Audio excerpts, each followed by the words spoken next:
आज हम लोग क्लास 10 भौतिक विज्ञान के चैप्टर विद्युत धारा में से घरेलू विद्युतीय परिपथ के बारे में जानेंगे। ये तुम्हारा लास्ट टॉपिक है। अब इसमें सबसे पहले हम लोग जानते हैं कि घर में जो वायरिंग होती है, ठीक, घर में जो लाइट की तारें लगाई जाती हैं, करंट की तारें लगाई जाती है, वो कैसे लगाई जाती है, वो किस प्रकार की होती है, सबसे पहले ये जान लेते हैं। तो ध्यान से देखो, तुम्हारे घर में जो मीटर बॉक्स होगा वहाँ पे दो तारें कहाँ से आती है? तुम्हारे घर के बगल में जो पोल होगा, लाइट का पोल, वहाँ से तार आती है। उस तार के अंदर दो तारें होती हैं, एक होता है लाइव और एक होता है न्यूट्रल। एक होता है लाइव और एक होता है न्यूट्रल। लाइव तार और न्यूट्रल तार। अब ये तार मीटर बॉक्स के अंदर जाती हैं और मीटर बॉक्स से फिर तीन तार निकलते हैं। वही जो लाइव है वो लाइव, जो न्यूट्रल था वही न्यूट्रल, और एक और तार निकलता है जो है अर्थ वायर। अब ये तीन तार क्या है, इसके बारे में हम लोग थोड़ा जान लेते हैं। तो सबसे पहले जानते हैं लाइव तार। लाइव तार क्या है? इसे लाइव तार बोला जाता है, जिसका रंग लाल रंग का होता है।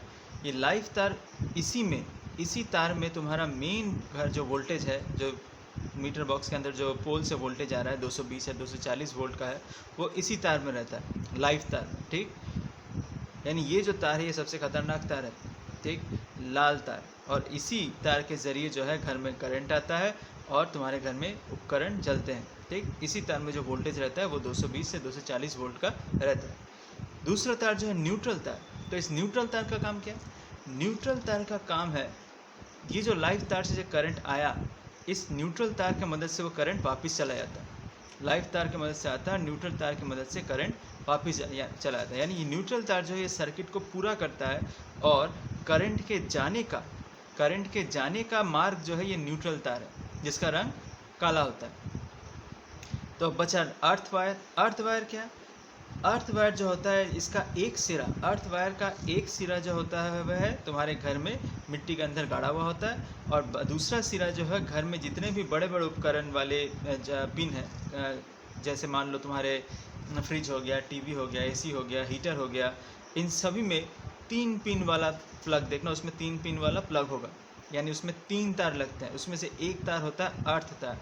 इसका काम क्या हम थोड़ी देर में जानते हैं। तो अभी हमने जाना ये 3 तारों का काम क्या है, लाइव वायर, न्यूट्रल वायर और अर्थ वायर। लाइव वायर का रंग लाल, न्यूट्रल का काला और अर्थ का हरा कलर होता है। ठीक, और इन्हीं तीनों तारों के ज़रिए घर में जो है अलग अलग जगह पे इन तीन तारों को ले जाया जाता है और वहीं पे हम स्विच लगाते हैं या प्लग लगाते हैं। ठीक, तो सबसे पहले हम जानते हैं स्विच के बारे में। स्विच तो तुम सबने देखा होगा, स्विच कैसा होता है, एक बार दबाओगे तो ऑन होगा, एक बार दबाओगे तो ऑफ होगा।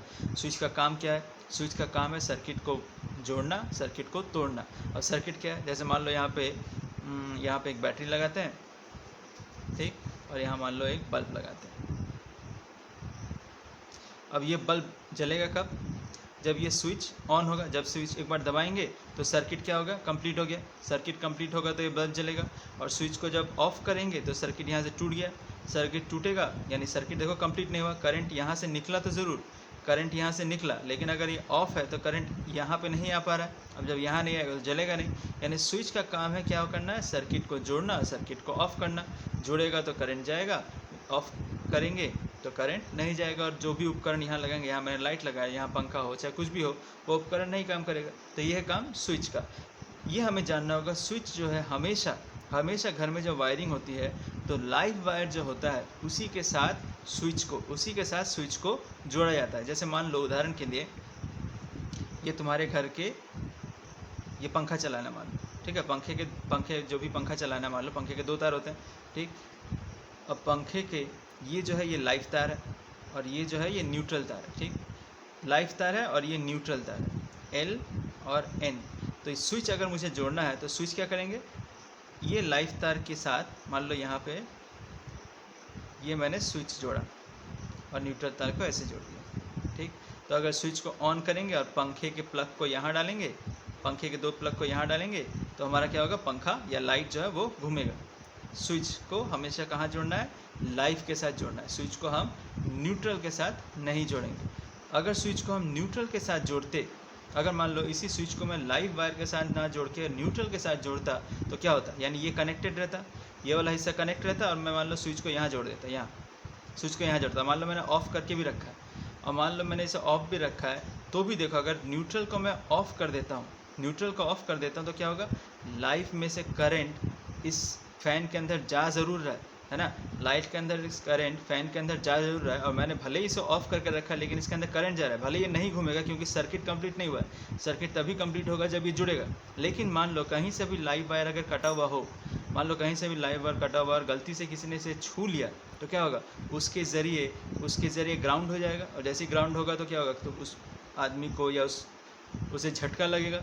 इसीलिए न्यूट्रल में हम कभी भी स्विच को नहीं जोड़ते, हम लोग हमेशा जोड़ते कहाँ, स्विच को लाइव वायर के साथ जोड़ते हैं, लाइव वायर के साथ हमेशा स्विच को जोड़ा जाता है ताकि इसके ऑन या ऑफ होने से ही हमारे उपकरण में करंट जाए। ठीक, तो ये न्यूट्रल वायर इतना ज़रूरी क्यों है, सिर्फ लाइव ही रहता तो क्या होता। अब ये ज़रूरी इसीलिए, ध्यान से देखो कि अगर लाइव हमें मालूम है करंट हमेशा फ्लो करता है, करंट हमेशा एक जगह से दूसरी जगह जाता है, किस सिद्धांत पर, हमेशा उच्च विभव से निम्न विभव यानी हाई पोटेंशियल से लो पोटेंशियल।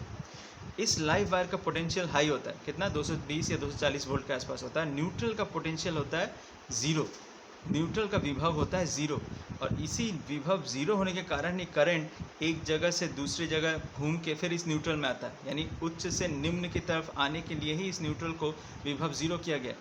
ठीक, तो और इस न्यूट्रल को जब घर से ये जो है न्यूट्रल वायर की मदद से जब करंट वापस चला जाता है तो होता क्या है, तुम्हारा जो पोल के आसपास जो ट्रांसफार्मर लगा होगा तो ये करंट वहाँ पे ही जा रहा है, तो वहाँ पे क्या होगा, उस ट्रांसफार्मर में भी क्या लगा रहता है, उस ट्रांसफार्मर में एक तार अर्थिंग किया रहता है। अर्थिंग करने से होगा क्या, इस न्यूट्रल तार का विभव हमेशा ज़ीरो ही बना रहेगा, क्योंकि हमें मालूम है पृथ्वी का विभव भी ज़ीरो ही है।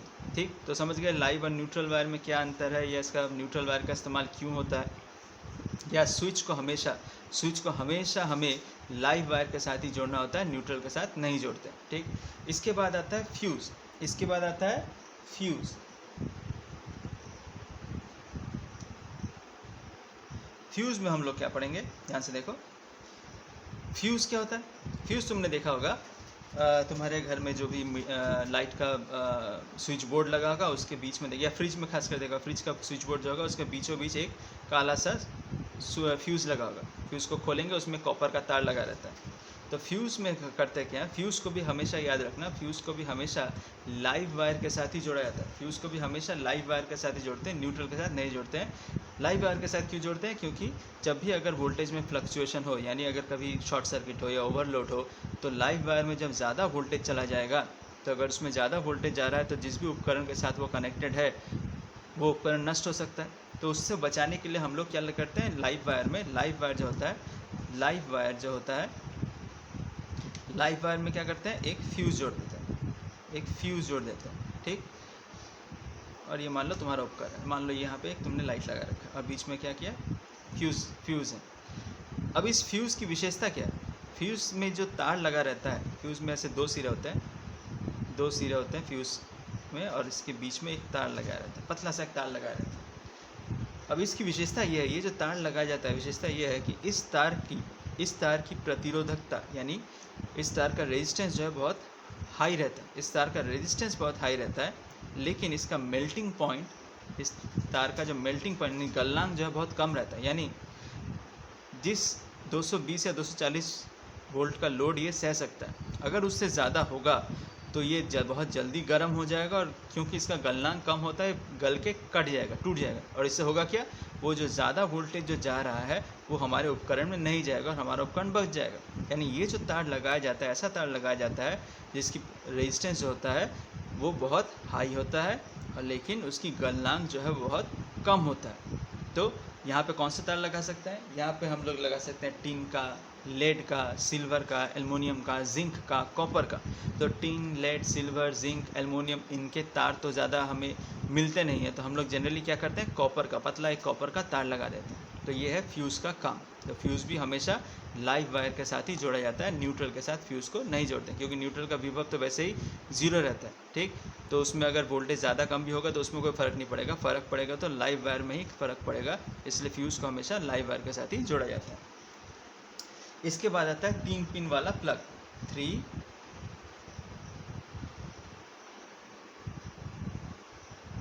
3 पिन प्लग। ठीक, अब 3 पिन प्लग क्या है, देखो ध्यान से देखो, मेरे पास एक 3 पिन प्लग है, ये देखा होगा तुमने ये। अब इसे कहते हैं 3 पिन प्लग। ठीक, इसमें ये वाला सिरा सबसे ऊपर वाला ये थोड़ा मोटा होता है देखो, और साइज़ में इससे इन दोनों से ये मोटा भी है और बड़ा भी है। ठीक, और ये जो 2 पिन है इसमें देखो, यहाँ ख्याल से अगर तुम्हें दिख रहा हो, यहाँ पे L लिखा है, L, और यहाँ पे लिखा है N, यानी ये लाइव है और ये न्यूट्रल है। ये लाइव तार है, ये न्यूट्रल तार है, यानी इसका विभव 220 से 240 के आसपास है और ये न्यूट्रल है, 0 के आसपास है।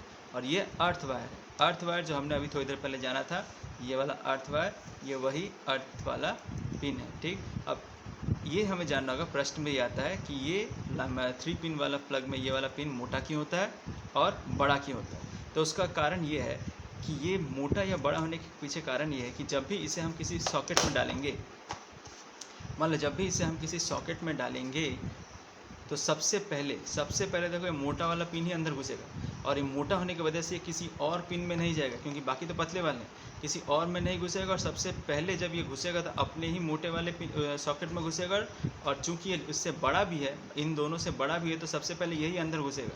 और ये अंदर घुसने से होगा क्या कि अगर मेरे उपकरण में, अगर मेरे इस तार में या उपकरण में कोई भी शॉर्ट सर्किट या कहीं पे भी तार कट गया हो, तो जो एक्स्ट्रा वोल्टेज जो होगा वो क्या होगा, इस अर्थिंग पिन के ज़रिए, क्योंकि ये सबसे पहले इसके अंदर घुसेगा, तो इस अर्थिंग पिन के ज़रिए वो अर्थ वायर के ज़रिए कहाँ चला जाएगा, पृथ्वी धरती के अंदर चला जाएगा। क्यों जाएगा, क्योंकि हमें मालूम है करंट हमेशा फ्लो करता है हाई पोटेंशियल से लो पोटेंशियल। तो अगर हाई पोटेंशियल कहीं हो रहा हो तो लो पोटेंशियल कहाँ होगा, निम्न विभव होगा इस तार में, और इसी के ज़रिए आसानी से करंट पहुंच जाएगा धरती के अंदर। तो ये है तुम्हारा 3 पिन प्लग, इसके इस पिन का मोटे होने का कारण और इस पिन के लंबे होने का कारण पता चला। ठीक, इसके बाद आता है घर में ये जो तार इस्तेमाल करते हैं हम लोग, लाइव, न्यूट्रल और अर्थ वायर, इन तीनों के कलर के बारे में। तो जैसे कि हमने जाना कि लाइव वायर जो है वो लाल रंग का होता है, न्यूट्रल वायर काले रंग का होता है, अर्थ वायर हरे रंग का होता है। तो ये जो सिस्टम था लाल, काला और हरा, ये पुराना सिस्टम था। अभी एक नया रंग कलर कोडिंग आया है, नए प्रकार का कलर कोडिंग आया है, जहाँ पे लाइव वायर को हम लोग ब्राउन से चिन्हित करते हैं। न्यूट्रल वायर जो काले रंग से जो था उसे ब्लू, इस वाले को हम लोग लाइट ब्लू से चिन्हित करते हैं। और हरा वाला जो था, इस हरे वाले को हम लोग येलो या ग्रीन ही रखते हैं, या तो येलो या तो ग्रीन ही रखा जाता है। यानी अभी के जो घरों में जो उपकरण लाइट के तार लगाए जाते हैं, वायरिंग की जाती है, उसमें लाइव वायर को जो है वो लाल से नहीं करके उसे किया जाता है ब्राउन से, न्यूट्रल वायर को काले से ना करके किया जाता है लाइट ब्लू कलर के तार से, और अर्थ वायर को किया जाता है या तो येलो या तो ग्रीन। अब ये परिवर्तन क्यों हुआ, ये जनरली हर देश में अपना अपना सिस्टम होता है। हमारे इंडिया में पहले लाल, काला, हरा था, अभी brown, light blue and yellow आ गया है। ये मेनली बहुत से लोगों को होता है RGB, बहुत से लोगों को होता है रेड, ग्रीन एंड ब्लू।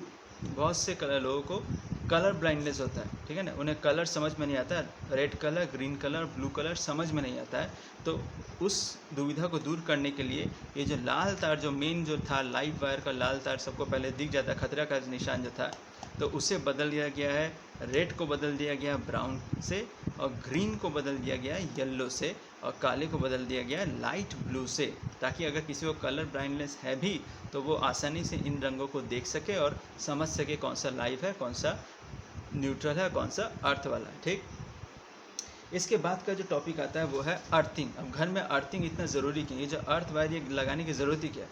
अब ज़रूरत ये, जैसे कि हमने जाना कि पृथ्वी का विभव जो है वो, पृथ्वी इतना बड़ा होने के कारण, आकार इतना बड़ा होने के कारण उसका विभव 0 माना जाता है।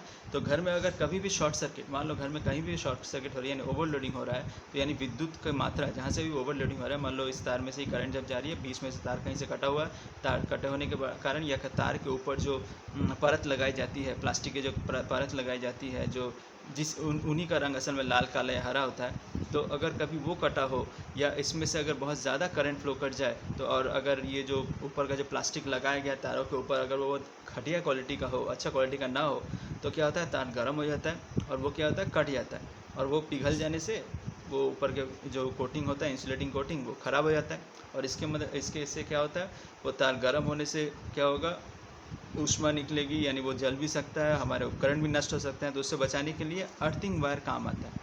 अगर जिन जिन घरों में अर्थिंग किया होगा तो वहाँ पे क्या होगा, जब ऐसी परिस्थितियाँ आएंगी कि ओवरलोडिंग हो रही है, तब क्या होगा, बहुत ज़्यादा विद्युत उत्पन्न हो रही है, बहुत ज़्यादा वोल्टेज हो गया है, तो वो क्या होगा, अर्थ वायर के ज़रिए तुरंत तुम्हारा क्या होगा, तुम्हारे तुम्हारे घर का जो एक्स्ट्रा वोल्टेज जो है वो अर्थ वायर के ज़रिए पृथ्वी के अंदर चली जा रही है, क्योंकि वो लो पोटेंशियल था, सबसे निम्न पोटेंशियल वही है, और हमेशा करंट कहाँ, हाई पोटेंशियल से लो पोटेंशियल में जाएगी। तो वो जैसे ही देखेगी कि अर्थ वायर है यानी लो पोटेंशियल है, वो तुरंत कहाँ चली जाएगी, पृथ्वी के अंदर चली जाएगी, और तुम्हारा उपकरण बच जाएगा। ठीक, इसके बाद आता है topic main switch. Main switch तुमने देखा होगा तुम्हारे घर में जो मीटर बॉक्स होगा, ठीक उसके बगल में एक मेन स्विच लगा है, यहाँ पे एक हैंडल होगा ऑन ऑफ करने का, वो है तुम्हारा मेन स्विच। मेन स्विच हमेशा लगाते हैं, और मेन किसी भी घर में उपकरण या वायरिंग ठीक करते समय कहीं पे भी कुछ वायरिंग हम लगा रहे हैं, उपकरण लगा रहे हैं, हमेशा मेन स्विच को ऑफ कर देते हैं, फिर वो लगाते हैं, लगाने के बाद फिर मेन स्विच को ऑन किया जाता है।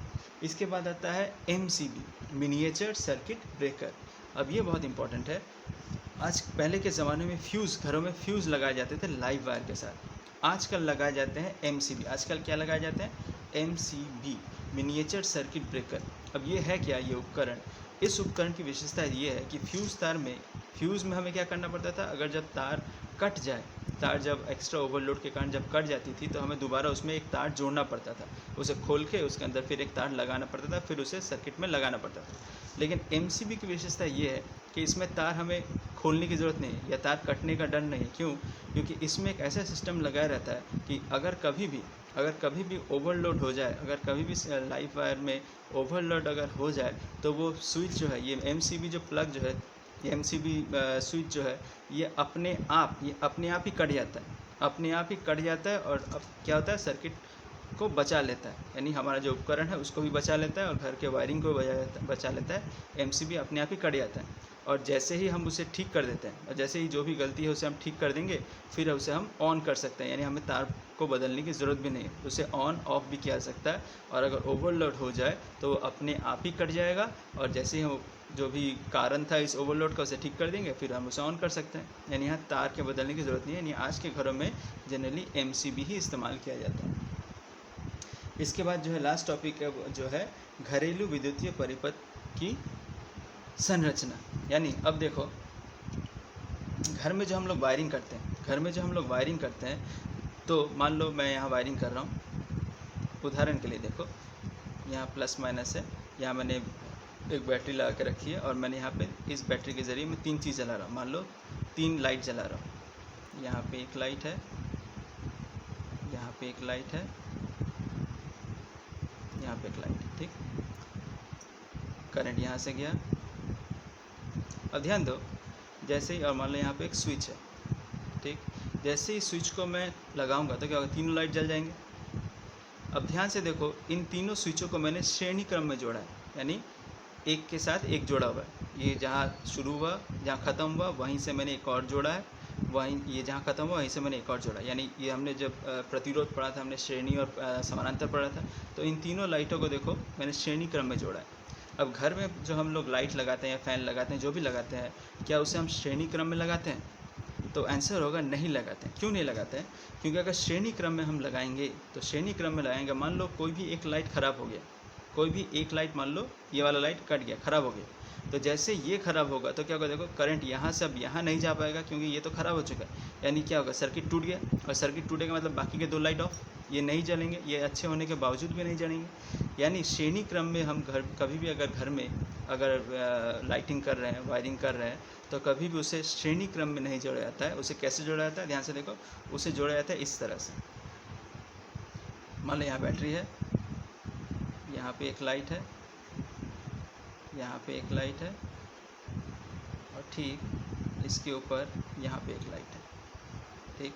तो यहाँ पे देखो क्या किया गया, यहाँ पे जो इन तीनों लाइटों को जोड़ा गया है, इसे श्रेणी में नहीं, इसे समानांतर क्रम में जोड़ा है। समानांतर यानी पैरेलल क्रम में जोड़ा गया, यानी इसमें से, इन तीनों में से कोई एक भी अगर ख़राब हो जाए, तो बाकी दोनों को सेम करंट मिलता रहेगा, ठीक। बाकी दोनों को अपना सेम करंट नहीं, सॉरी, बाकी दोनों को सेम वोल्टेज मिलता रहेगा, क्योंकि ये इनका वोल्टेज का जो पॉइंट है, यानी यहाँ से टर्मिनल जो है ये कॉमन टर्मिनल है, कॉमन पॉइंट है, यानी इन दोनों को सेम वोल्टेज मिलेगा और ये दोनों अपनी ऊष्मा अपने प्रकाश से प्रकाश भी देंगे और इनमें कोई अंतर नहीं पड़ेगा। लेकिन अगर यही अगर श्रेणी क्रम में जोड़ा, मान लो ये खराब अगर नहीं भी होता तो यहाँ क्या होता है, यहाँ वोल्टेज बढ़ता, तीनों में वोल्टेज भले ही करंट सेम रहता है लेकिन वोल्टेज बढ़ता, क्योंकि हमने पढ़ा है प्रतिरोध में कि कैसे वोल्टेज बढ़ता है। यानी इन तीनों को उतना वोल्टेज नहीं मिलता जितना कि इन्हें मिलना चाहिए था इसे अपने आप को संपूर्ण जलने के लिए। यानी ये अगर जितना प्रकाश से जलना चाहिए था उसे कम प्रकाश से, कम पावर प्रकाश से जलेंगे अगर उसे हम श्रेणी क्रम में जोड़ेंगे। तो ये असुविधा हम अगर समानांतर क्रम में जोड़ेंगे तो वो दूर भी हो रही है, और अगर कोई एक उपकरण हमारा ख़राब भी हो रहा है तो बाकी दोनों काम भी कर रहे हैं। तो ये थे तुम्हारा घरेलू विद्युत परिपथ के सारे टॉपिक्स जो हमने डिस्कस किए। अब किताब पढ़ो, किताब पढ़ के समझो, नहीं समझ में आए तो पूछो, ठीक है।